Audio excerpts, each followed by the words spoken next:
五日这白龙船爱食粽，在国立科学教育馆嘛举办陆上龙船的走关活动，传统民俗结合科学的机关游戏，现场嘛是闹热滚滚。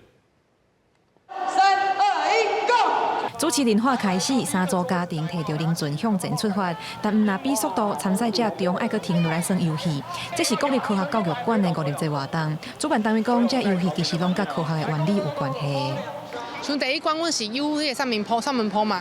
那其实三门坡毋是遮简单就用游会起来，因为甲咱上笨的无看。你用游的时阵，你就要游出一定的弧度，伊才有法度把迄个坡造出来，所以这甲表面张力有关系。另外，传说讲五日节等粽入去河内底，是为着保护屈原，卖互鱼虾食去。科教馆嘛将这个民间传说融合科学游戏，由参加的家庭合作设计装置，透过科学机关的连锁反应，互粽落入去因设计的模型内底。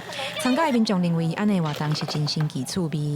大概这边大概会结合一些物理啊、电学或者是力学的部分，那它让小朋友去共同自由的创作。我们在这个过程中，不一定要讲到很难的科学原理，但是我们可以透过一些观察或者让他一些去创造创意的部分，可以让他完成这样子。这次端午节很高兴来到科教馆，然后参加这个连锁反应的活动，因为这也是99第一次参加的活动。